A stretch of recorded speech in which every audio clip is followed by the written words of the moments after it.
Welcome again. It's Humanist TV Africa. Welcome, welcome once again. This is Humanist TV Africa. This is Humanist TV Africa. We welcome you once again to a brand new day, a brand new program.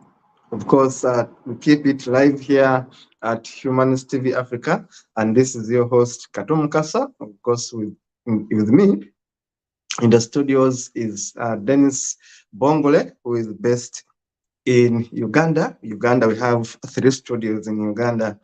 This is Human TV Africa. My name is Kato Mukasa. I'm a Ugandan. Of course, I'm a lawyer, and I'm interested in human rights issues. And of course, I'm interested in learning from you as you learn from me. I always say I'm a lifelong student. I am a lifelong student. So join me today as we learn. It's going to be a lesson in history. But before you go there, let me tell you a bit about this TV, Human TV Africa. Please,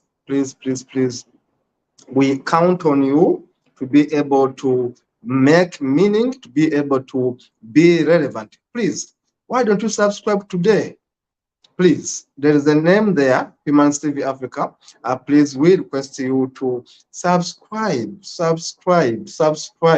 We have a YouTube page, a YouTube channel, which is Human TV Africa. We also have a Facebook page, which is Human TV Africa. Please, numbers matter in online work. Numbers matter in online advertisement. Numbers really matter. We request you to do us one favor by sharing what we do, by sharing our page, by liking it, and by subscribing.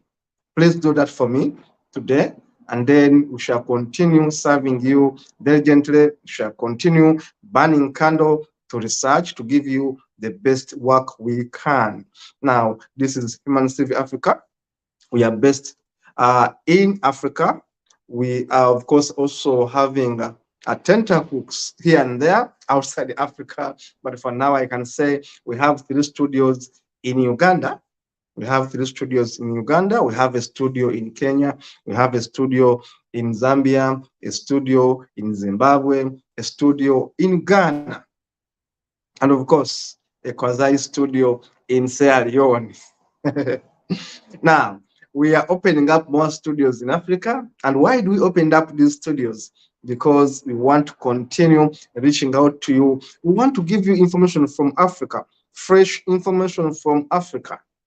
And we want to give you fresh news from Africa. We want to tell you that Africa is not dying. Africa is actually live and kicking. Africa is not what is depicted in much of the media. You see starving people, children, you see a lot of poverty. And we are saying, no, that's the wrong way of marketing Africa. We are going to be marketing Africa in a positive way. We are going to show you what is that we do better in Africa. How are people in Africa living? How are they surviving? What do we have that we can use as a competitive advantage to the rest of the world? How can you come to Africa and join Africa and be importantly helping Africans to develop as they develop you also economically and of course socially? We are people, welcome people. So Humanist TV Africa is there, number one, to share with you what is going on in Africa. But we share it from a humanistic perspective. We shall tell you what's wrong with Africa. Definitely, we shall show you what's wrong with Africa, but also we shall tell you much about the good, the Ubuntu, the humanism in Africa. We shall show you much about the good things that happen in Africa. Now, join us. We are going to be seeing programs. So far, we have been showing you documentaries in Ghana. We are showing you programs in Uganda. We are showing you programs in Kenya. We are showing programs in Nigeria. We have a studio in Nigeria. Now, we are sharing all these things with you to feed you information that is relevant, but also that is accurate. Remember, the purpose of a TV is to educate, it is to inform, and finally, to entertain. Educate, inform, entertain. That is the purpose of a TV.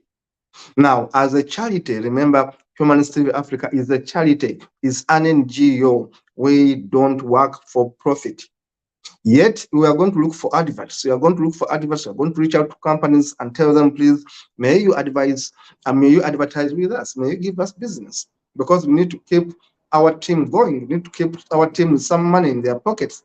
We need to keep our team able to pay their rent. We need to keep our team able to handle a camera, able to manage a laptop, able to manage a studio. So we need to have adverts at the end of the day from well-wishers, from companies, from organizations that are willing to market their work, especially in Africa. This is the channel that is going to take your business home to Africa. Now, having said that, I want to welcome you to a brand new topic today under a theme called A Lesson in History. But today, something very important is going to happen today. I'm going to share with you something which people don't normally talk about: the history of Alexander the Great. Why was this young man, a man who died before he made 35 years, a man who died so young, why was he called Alexander the Great? Why was he called the Great? What made him the Great? And besides that, what makes the history of Macedonia? Today we have Republic of North Macedonia. What makes the history of Macedonia so great? Besides that, how is Macedonia linked with Greece? How is Macedonia linked with Greece? Therefore, what makes the history of ancient Greece and ancient Macedonia so great?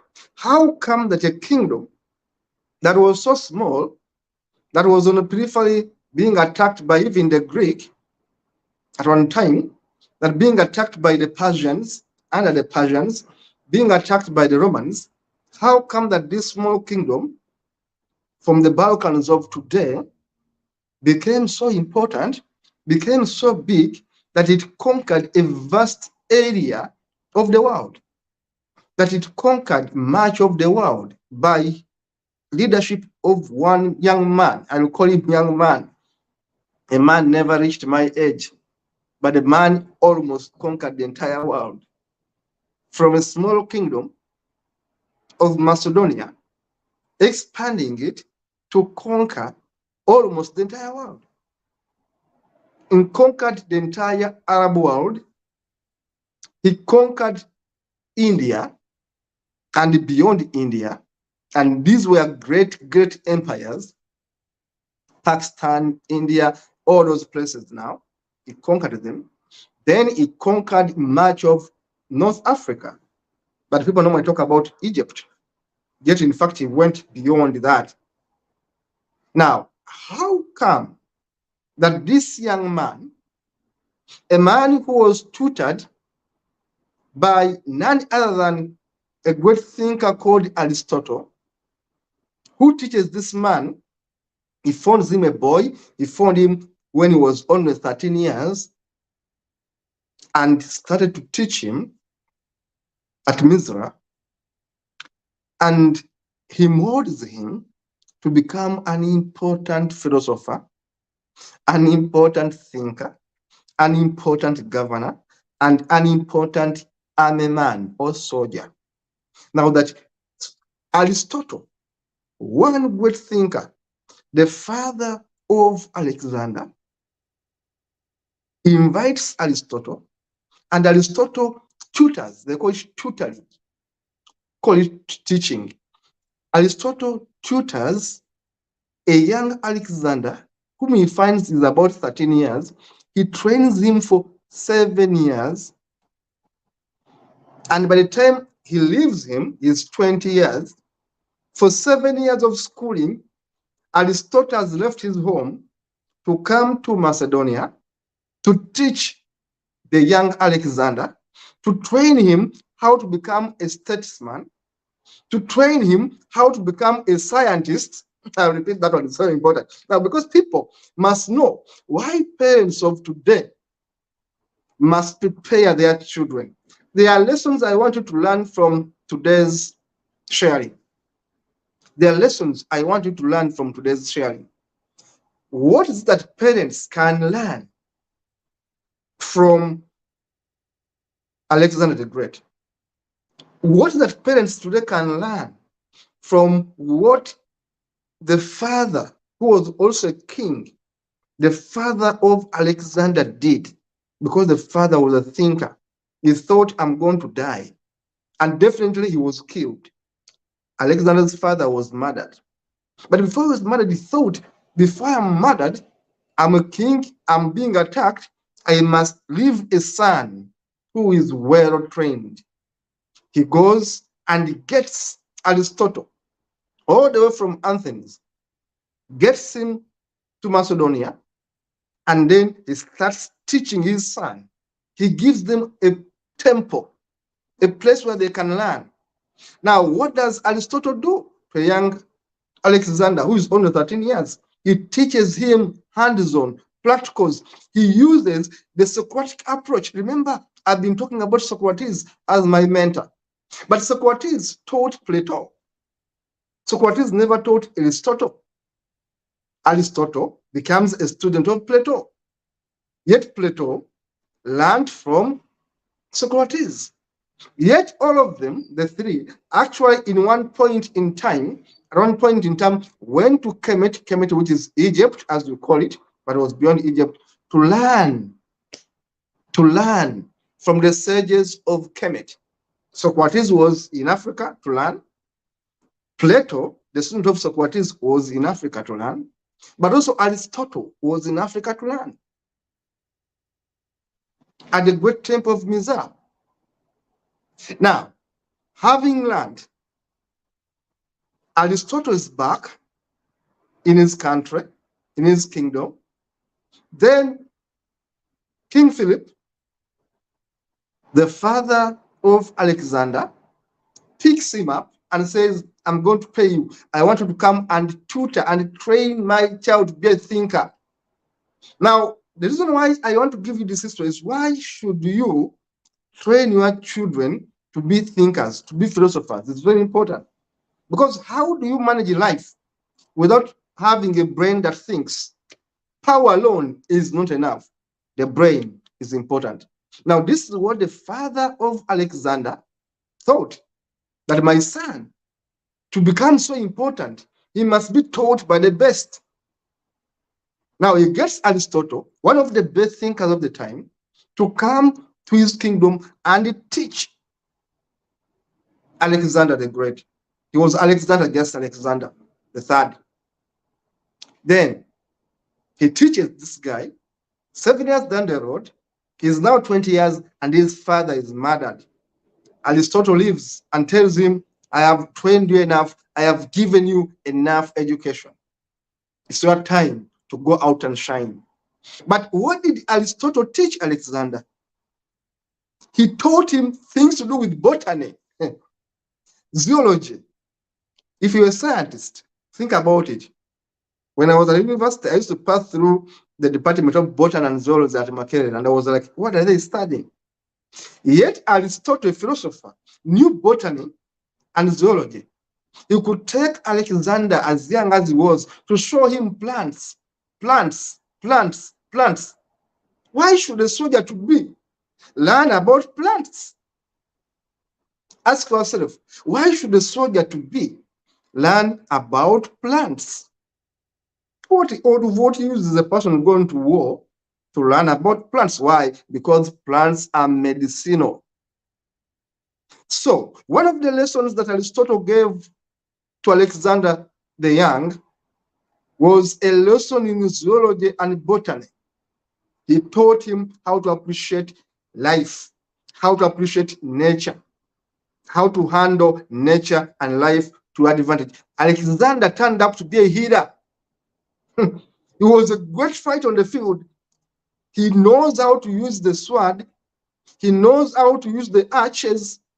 He knows how to use the horses and even the camels later on. But the guy knows how to treat others. Now, such is around, they call them a man for all seasons. Think about a president who is a doctor, who is a lawyer, who is a philosopher, who knows almost every important trade. This is what Aristotle taught Alexander: zoology, botany. He made sure that he knows the flowers. Number one. Number two, he taught him oratory. The idea to be able to hold a conversation and lasts. He taught him oratory. How do you speak before men and women and respect you? Alexander was an orator, not only a good fighter, but an orator. Look at the way he was replying to Darius of Persia in letters and exchange of words. Then you know this guy was a thinker. So they call him a great, not by accident. The guy was great. He talks and everyone listens. He fights like hell on the field. He researches. He's a scientist. Number three, he taught him the art of writing. Apart from oratory, he taught him how to write. He taught him how to read. Alexander reads letters. Remember Homer, the poems he reads, the Iliads, and all that. Great philosophy, great poems. He taught him history. He taught him history of the Greek people. He taught him poetry. To appreciate poems that time. Me, I studied poetry. I love poetry. But someone to be knowledgeable those years had to learn poetry. A poet was so important. Now, Aristotle taught Alexander to appreciate written work, literature, and poetry. Then Aristotle taught him how to fight. Yet himself was not so good at fighting, but he taught him how do you fight with your brain. He taught him how do you fight with your brain. He told him that when you are on a battlefield, when you are at war, the best thing you must employ must be your brain. Forget about your muscle. Use your brain. Don't lose your anger. Don't lose your cool. Always at war. When you use your composure, when you lose your mind, you lose the war. He taught him composure. He taught him to control his thinking. He made him a philosopher king, a philosopher fighter. We call them philosopher kings, philosopher emperors. But this guy was a king. He made him a philosopher king. A king who thinks, a king who fights, a king who treats his soldiers, a king who negotiates. He taught him oratory and the art of negotiation. That when you attack someone and they say, let us sit and negotiate, how do you talk so that you can win what you want from people, from your opponents? He taught him how to negotiate. Number 3, 4, 5, he taught him management. Now, it's a university in one man, Aristotle. One man who's a university is teaching another student for 7 years all these things. He taught him the art of management. How do you manage people? How do you manage soldiers? How do you manage resources? If you're at war and food is going to rot, how do you preserve food? Management. How do you preserve your soldiers? If they are wounded, do you advance? How do you retreat? Everything that Alexander came from one important man, Aristotle. What do you learn as a parent today in Europe, in the US watching me? Do you pick some lessons? Or you think you simply send your child to the best university and you think it's over? The question I ask you, are these universities teaching us? Are these schools teaching our children? Apart from passing exams, and we get first-class degrees and all over, when we know nothing. You have a first-class degree, but you know nothing. You have no wisdom. Aristotle taught Alexander wisdom for 7 years. He taught him how to negotiate in a war. He taught him how to harness your army. He taught him how to make your army strong. Remember, Alexander was crossing the worst waters, the worst seas to go and fight. He was crossing the worst deserts in Arabia, in Saudi Arabia, in Iran, in Iraq. The guy was crossing the worst deserts. He went to Israel. He went to Jerusalem. He went to Kuwait. Everywhere Alexander was fighting. Alexander never lost a single battle. I repeat that for the one watching us for the first time or hearing this. Alexander the Great. Why he was called the Great? He never lost even once. Never lost a single battle. Sometimes he would withdraw, but he hasn't lost. He comes back, encircles you, and he kills you. And he could kill thousands of people on the battlefield. He himself was a fighter, and he fights at the front. Now, such is a fighter.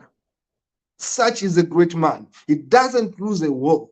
He doesn't lose many soldiers. He doesn't lose his army, necessarily his army. He calculates a war. He plans a war in advance, and he goes for it. He goes to Arabia and he conquers all those Arabs there. He takes over their lands. He goes to India and he conquers the entire India. India was so big, he conquers it. He defeats the Persians who had taken over their territory and chases them out and he kills them. Alexander deserved to be called the Great. He was so young, so charismatic. Look at what he does in whatever kingdom he goes. Look at what he does in whatever empire he goes. He negotiates. When he goes there, he tells these soldiers, do not touch the temples. We can fight, we can kill, but don't touch the temples. Don't touch the temples. Don't touch the shrines. Do not abuse people's cultures. Alexander used to tell his soldiers, we are going to war. Respect the opponent. We have our traditions as Greek people.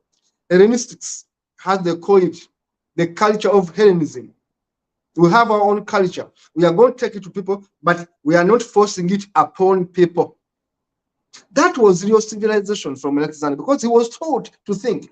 Alexander never forced his Western civilization on others. Never. Yet, with love, he made them love it. He made them love Greece. But he never forced them to become Greek people. He never assimilated them like the French did. Never used assimilation. He negotiated.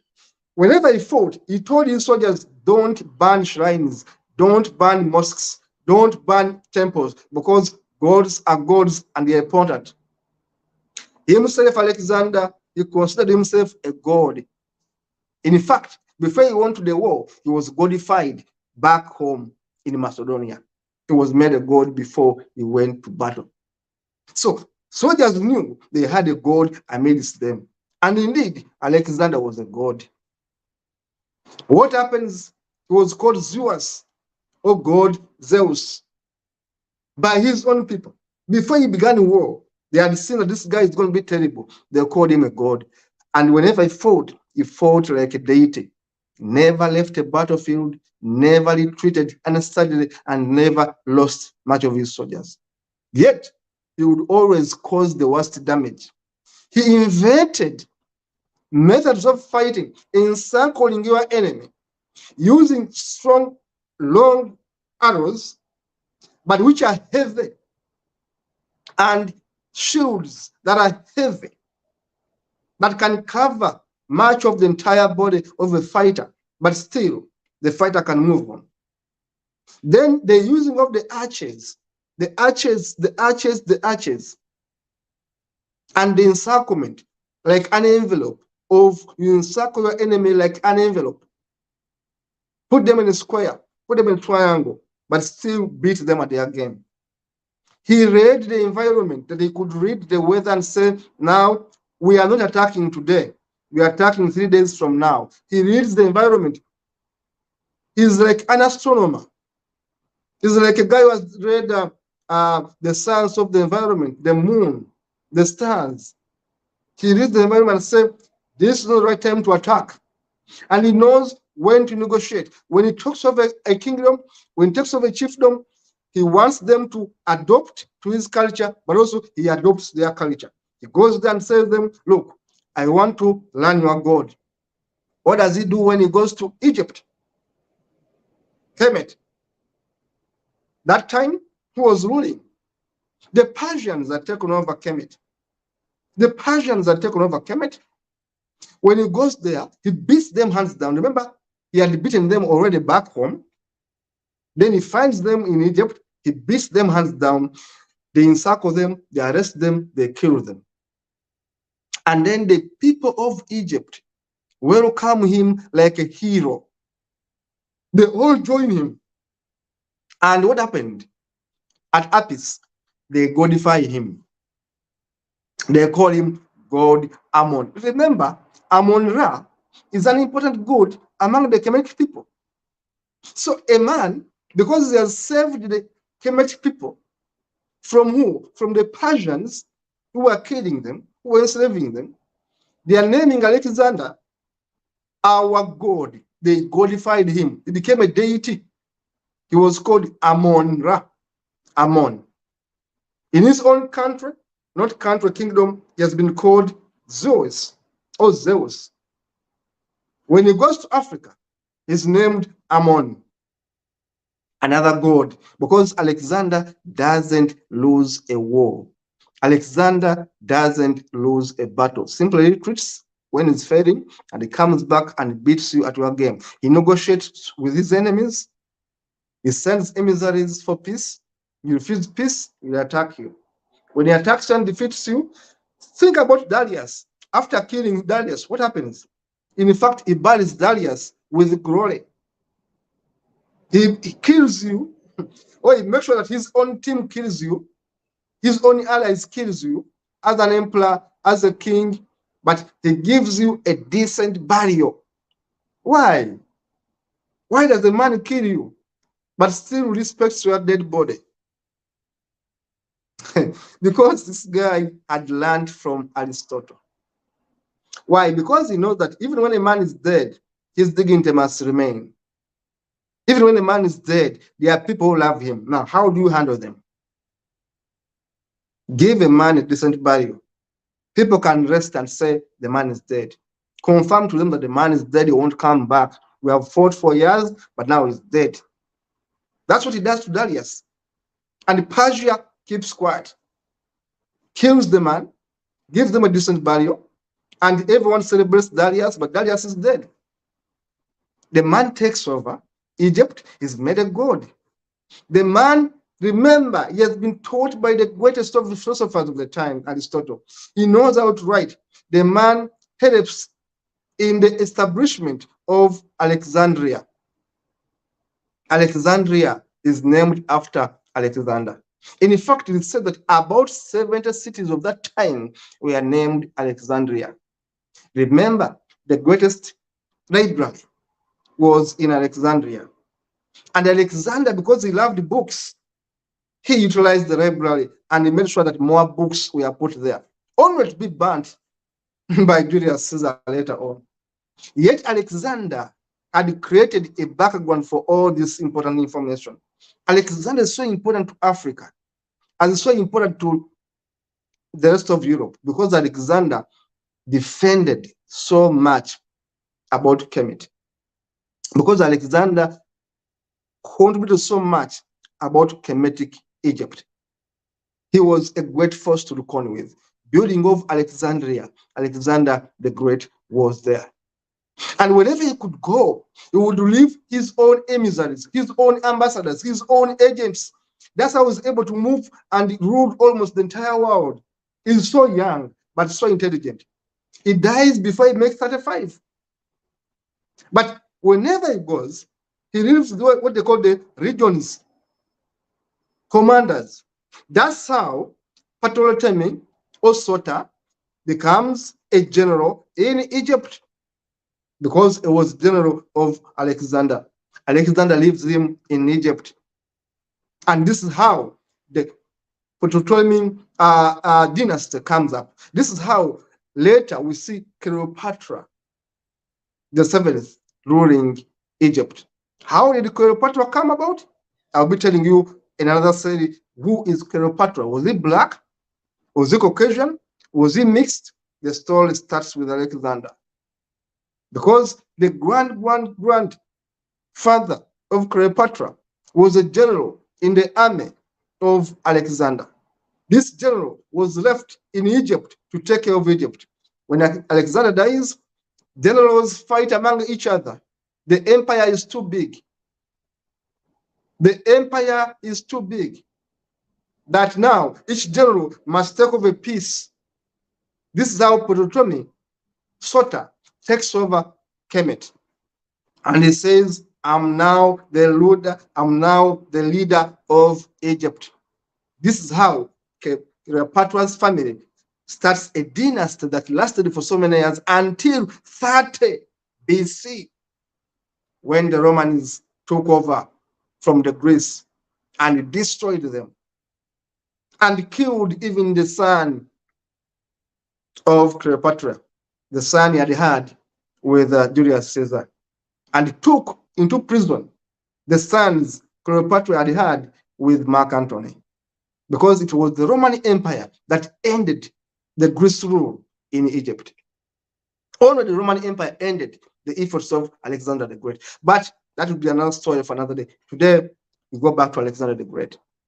Now, look at Alexander the Great and see how important this guy was. Look at Alexander the Great when he is at the battlefield.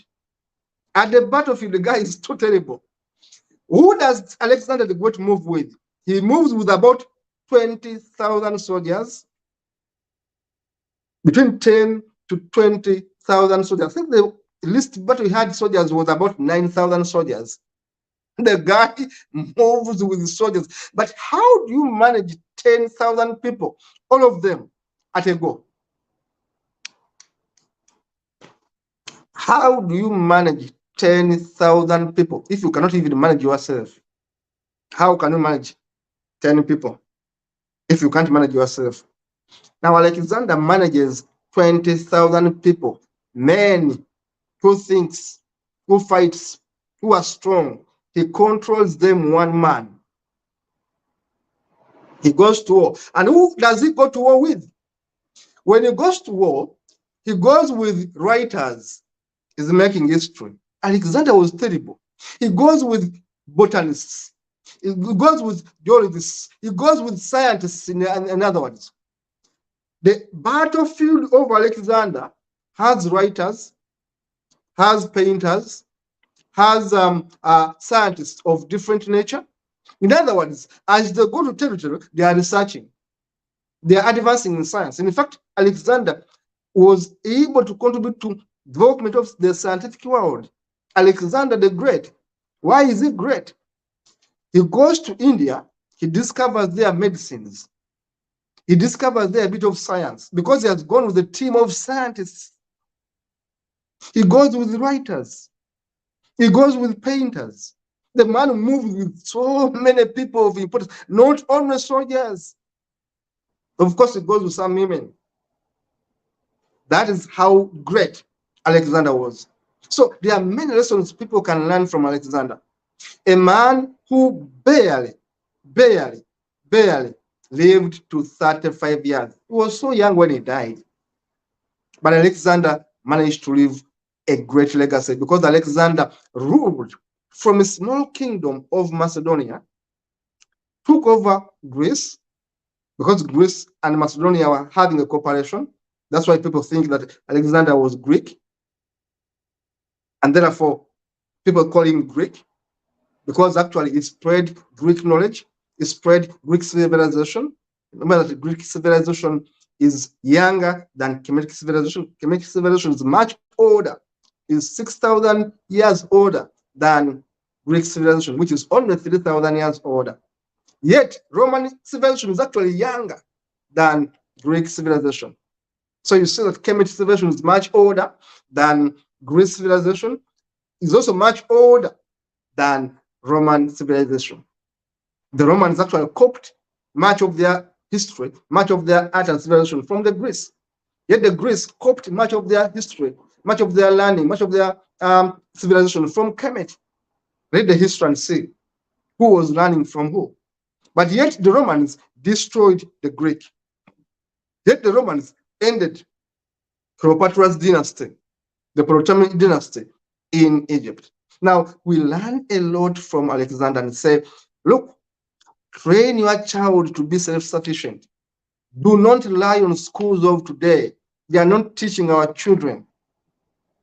Alexander's father was wise to bring one important man to teach Alexander. Alexander was a medicine man, was a philosopher, was a negotiator, was an ambassador, was a deity, was a god, was a writer, was a poet, was almost everything, and was a damn good soldier. Dennis, I'm going to invite for the photos, and then we shall be able to see exactly what I've been talking about. Dennis, now, thank you so much.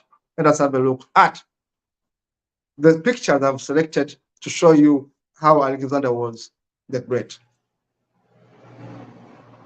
That is Alexander, made on coins. Alexander was, of course, a Caucasian, was people say was Greek, Macedonian. Alexander has been made in so many art forms, as you can see. He was born in 356 and he died in 323 BC. He died in 323 BC. Of course, I told you that he became a student of Plato at 13 years. And of course, he fought 4 major battles. People say 4 major battles. He fought so many others, but 4 major battles. But he was never defeated at once. Then simply move on with the images, my brother. Move on with the images, my brother. So, of course, he was known so much for defeating the Persian Empire, a man from a small kingdom of Macedonia, who became a Greece hegemony of Greece, a conqueror of the Persian Empire, a son of Zeus and Ammon. They call him a son of Zeus and Ammon. And then, of course, he helped in the spread of Hellenism, taking the Greek philosophy, Greek literature, Greek language, or Greek culture, wisdom, sayings, knowledge to the rest of the world. That was one man who did that civilization. He took the Greek knowledge everywhere he went. He was so good as a soldier. He was so good on the battlefield. He led a restless life, always on the move, seeking more glory after glory, glory after glory. Then let's continue showing the photos. Of course, I've told you that Aristotle became his tutor, and his father, King Philip. King Philip got Aristotle, that guy, called Aristotle, in the year 343 BC. 343 BC, Aristotle comes to Macedonia to do what? To teach Alexander. And he taught him for 7 good years at the temple called Nymphs at Mieza. Look at that map. Then you will know that Alexander was not a your usual man. Look at that map. Then leave it a bit. Look at that map. Now, when you look at that map, there are kingdoms, there are territories that Alexander ruled. But now, today we can talk about the Balkans. Someone is going to ask you, where is Macedonia? I will tell you, look at a country called North Macedonia, or the Republic of North Macedonia. Then let's leave the map a bit. Then look at large parts of Greece, look at Bulgaria, look at some small parts of Albania, look at Serbia, look at Kosovo. I'm telling you what is Macedonia today. Now look at that map, and now I'm telling you what is Macedonia today. Now look what Macedonia as a kingdom that was once under the Achaemenid Empire during the Greco-Persian Wars, of course. Now, when you want to understand Macedonia, let me give you the Macedonia of today, but also I tell you how many, looking at that map, I tell you what are the countries that made Alexander the Great great. The countries of today. Yesterday they were not countries, they're just kingdoms, chiefdoms, and empires. I will mention them to you. One, look at Romania, look at Bulgaria. If you want to know how important Alexander was, he ruled all these areas I'm going to mention here. Romania, Bulgaria, Greece, Georgia, Cyprus, Turkey, Syria, Lebanon, Jordan, Israel, Egypt, Medina, Jeddah, Saudi Arabia, Iraq, Armenia, Azerbaijan, Iran, Kuwait, Qatar, Dubai, UAE, Oman, Muscat, Afghanistan, Pakistan, India, Gujarati, Rajasthan, Kashmir, Taksha. Now, those are all areas today. I want to make it easier for you today to know where did Alexander rule. All those areas, as you can see that map. Then let's continue with the maps now. Let's continue with the maps now. This one I've explained it.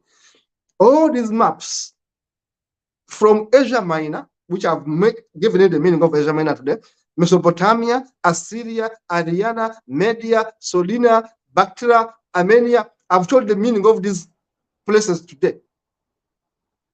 I was talking about those places like Ramallah, Cyprus, Turkey, Syria, Lebanon, Jordan, Iran, Kuwait, Qatar, Dubai, Kashmir.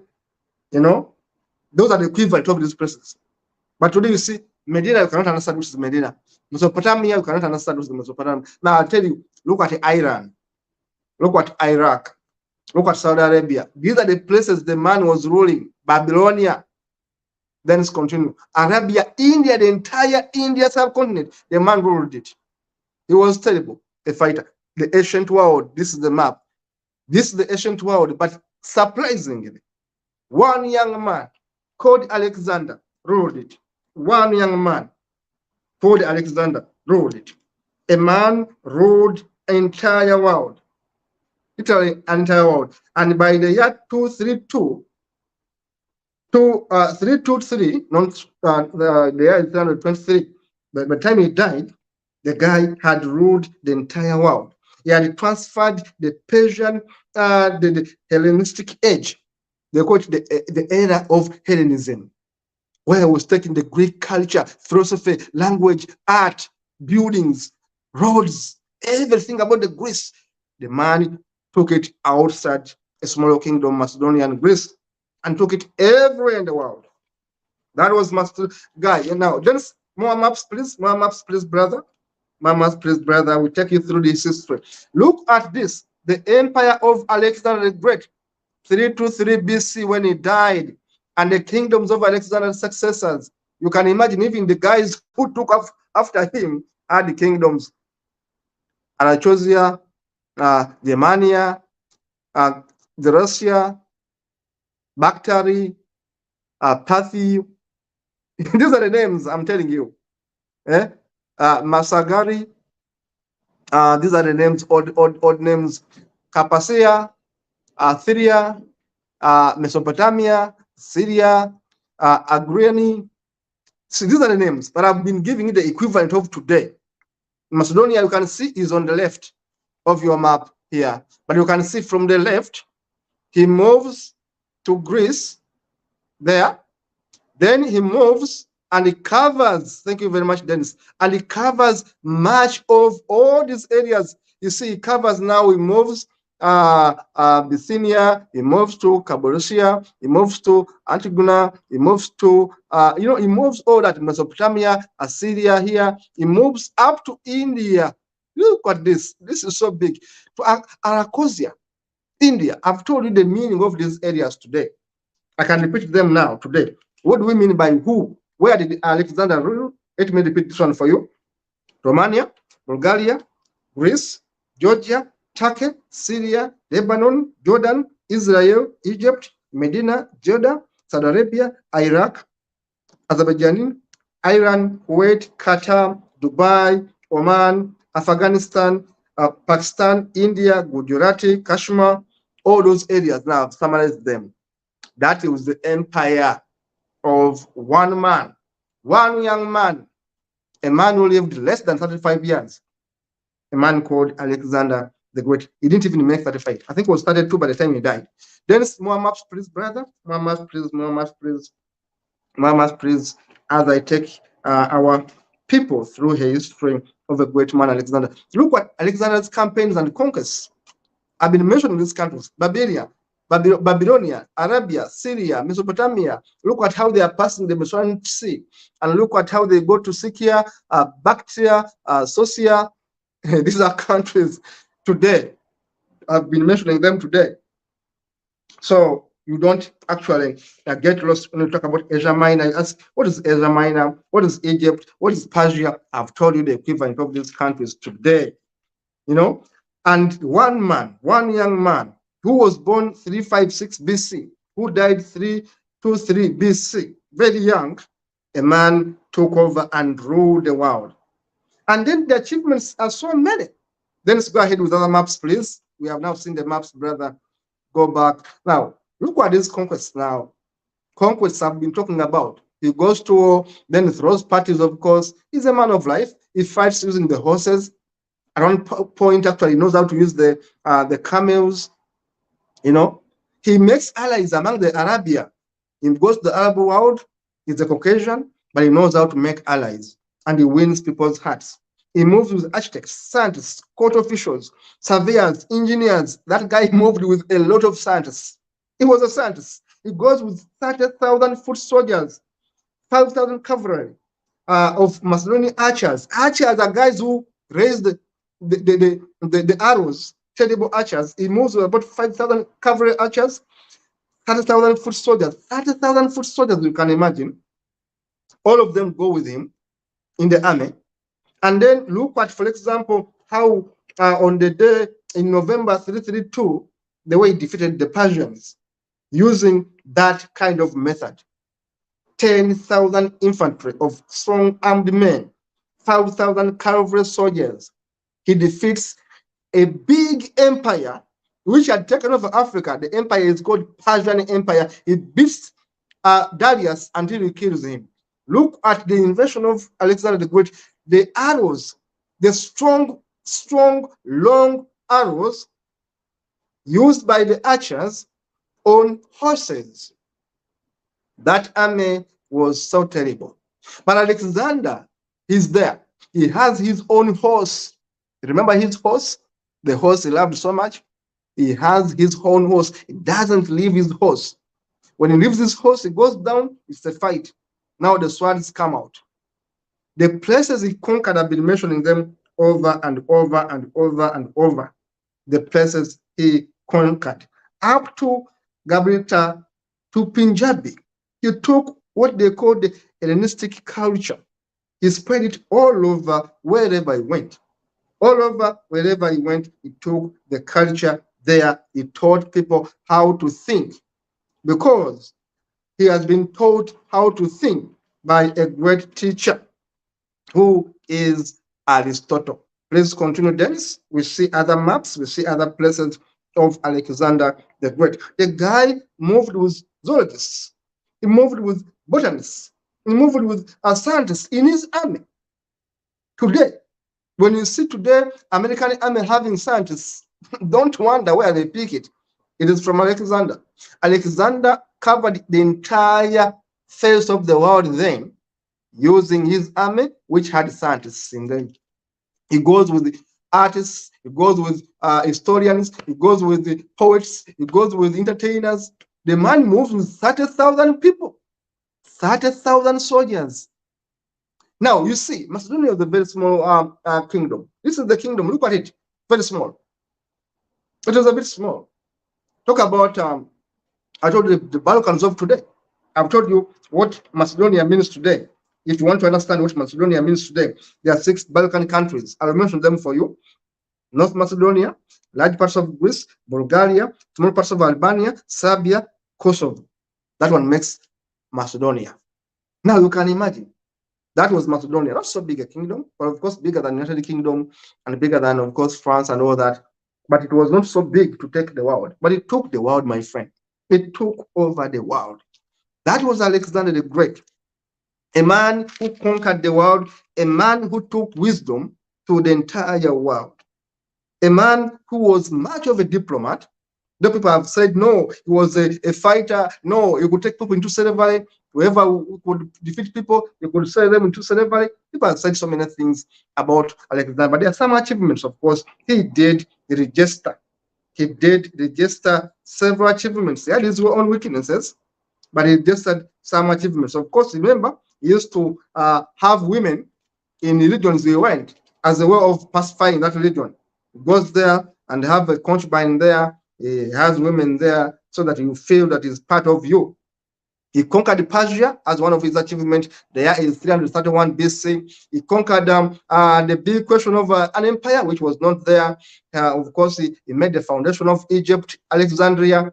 He made it there. The foundation of Alexandria was after him. The year is 331 BC. He conquered the entire Asia, and he connected Europe, not the entire Asia, but much of Asia. He connected Europe, Asia, and Africa using Alexandria. He used Alexandria. Talk about the Suez Canal now, that part. Then he conquered, he used it to take over civilization everywhere.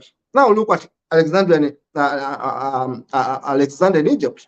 Look at the way he was accepted in Egypt, the way Egyptians welcomed him before the Sphinx. They welcomed him, and when you look at it behind there, they have arrested. Egyptians had the guts to arrest Persians. The soldiers who had been killing them, enslaving them, they arrested them when Alexander came. And they gave him a welcome that could only be given by a Messiah. Egyptians loved the Alexander like their Messiah. They actually went ahead and called him their god, God Ammon. Why? Because he rescued them from the Persians. You can see. He introduced a new strategy when he reached the world. It was called the phalanx. And the phalanx, how was the phalanx made?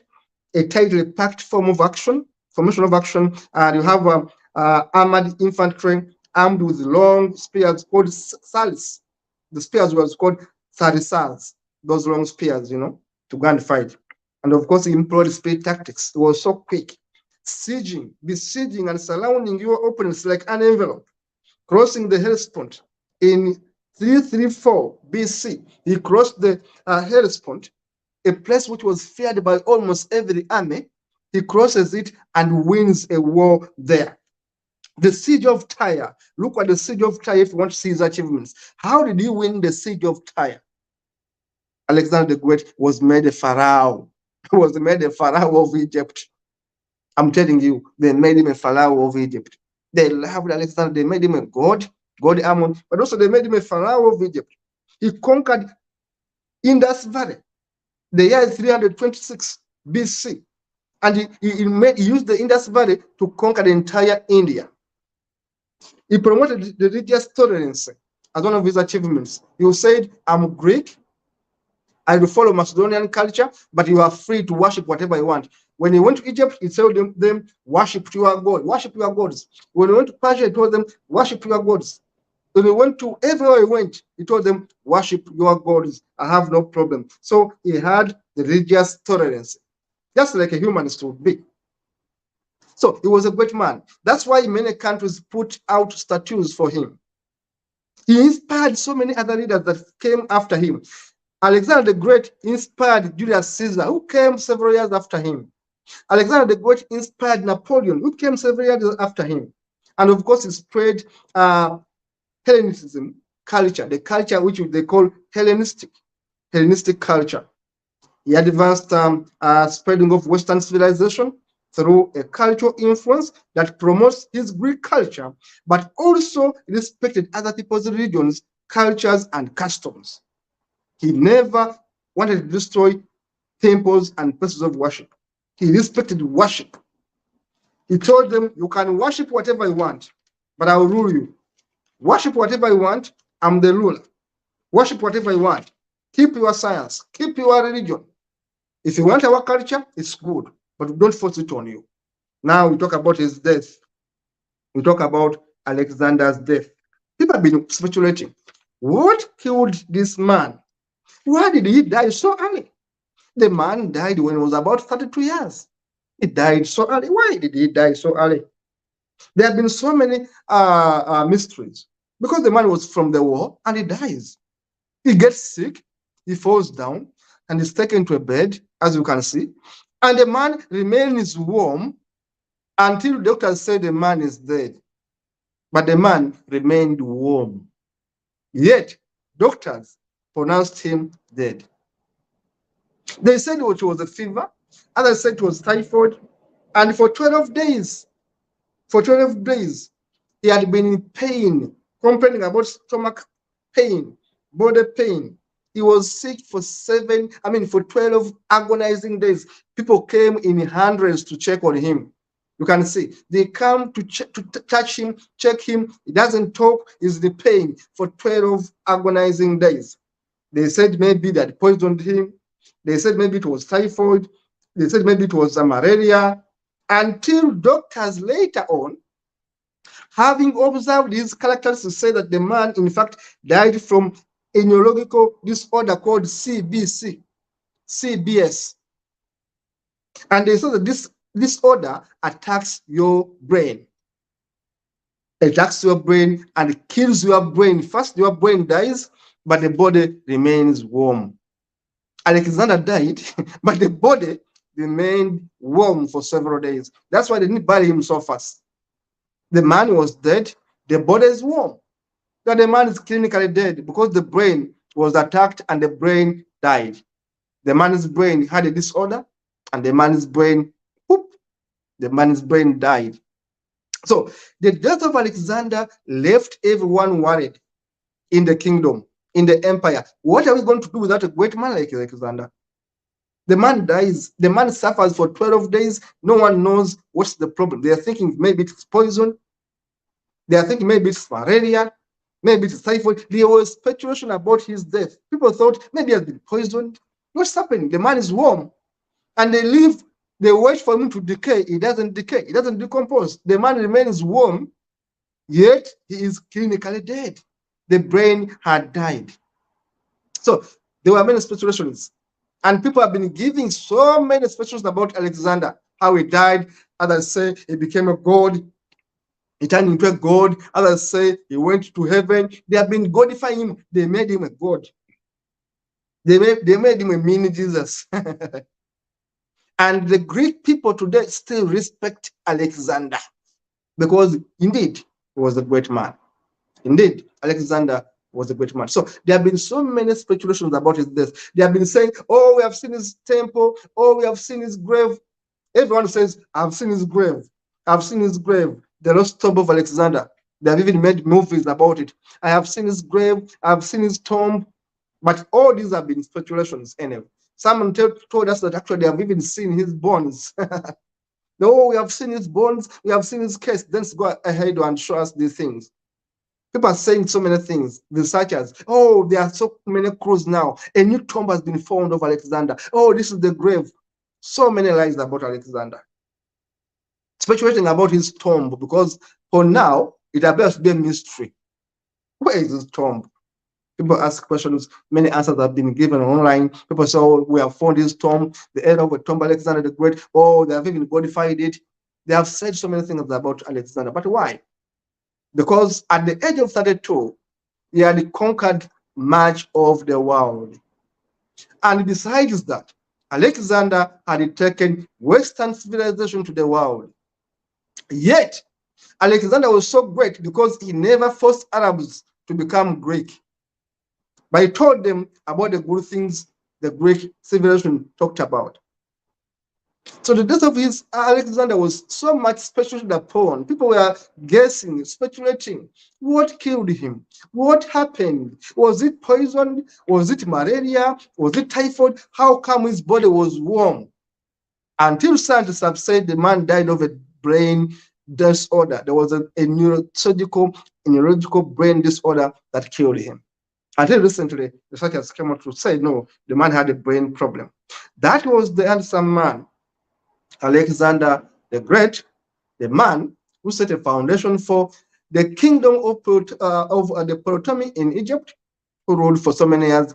Cleopatra's kingdom was inspired courtesy to a man called Alexander the Great, because he took his father, who was a grandfather, who was an army general, and he made him the general of Egypt. And of course, when he died, everyone was saying, wherever I am, I'm going to be the leader.